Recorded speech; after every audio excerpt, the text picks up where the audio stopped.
10 കൊല്ലം ഈ കഴിവില്ലായ്മയും ഭരണമില്ലായ്മയും വികസനമില്ലായ്മയും പീഡനവും ഇതെല്ലാം ചെയ്തിട്ട് പിന്നെ എന്തിനാണ് അവർ വോട്ട് ചോദിക്കുന്നത്? LDFന് UDFനും ഭരണം പിടിക്കാൻ അവർക്കൊരു ലക്ഷ്യമാണ്. അഴിമതിയാണ് അവരുടെ ലക്ഷ്യം, അഴിമതിയാണ് അവരുടെ രാഷ്ട്രീയം.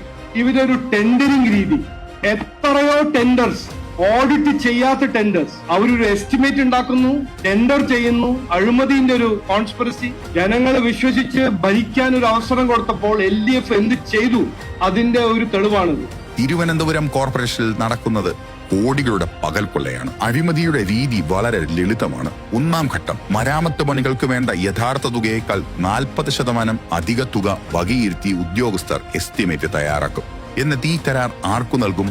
CITU നോമിനികളായ കരാറുകാർക്ക് മാത്രം. 2-ാം ഘട്ടമാണിത്. കൊള്ളയുടെ 3-ാം ഘട്ടം പണിക്ക് ചെലവാകുന്ന യഥാർത്ഥ തുക കഴിഞ്ഞ് ബാക്കി വരുന്ന 40% ലാഭം നേരെ CPM പാർട്ടി ഫണ്ടിലേക്ക്. ഇവിടെയും തീരുന്നില്ല കൊള്ളയിലെ പാർട്ടി പ്രൊഫഷണലിസം. കഴിഞ്ഞ 5 വർഷത്തിനിടെ 300 കോടിയിലധികം രൂപയുടെ ഫയലുകളാണ് ഓഡിറ്റിങ്ങിന് പോലും കൊടുക്കാതെ മുക്കിയത്. 2022-23 വർഷം മാത്രം 86,77,34,192 രൂപയുടെ ഫയലുകളാണ് കാണാനില്ലാത്തത്. കോർപ്പറേഷന്റെ കാശ്, ഒരു ലോക്കൽ സെൽഫ് ഗവൺമെന്റിന്റെ ബോഡിന്റെ കാശ് ജനങ്ങളെ സേവിക്കാനാണ് ഉപയോഗിക്കുന്നത്.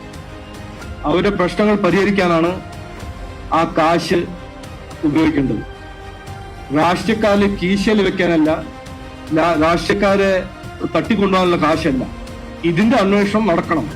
സംസ്ഥാന ഗവൺമെന്റ് ചെയ്തില്ലെങ്കിൽ ഞങ്ങൾ ഇതിന് ആവശ്യപ്പെടും സെൻട്രൽ ഗവൺമെന്റ്. കാരണം കോർപ്പറേഷൻ ഉപയോഗിക്കുന്ന കാശ് സെൻട്രൽ ഗവൺമെന്റിന് കൊടുക്കുന്ന കാശാണ്.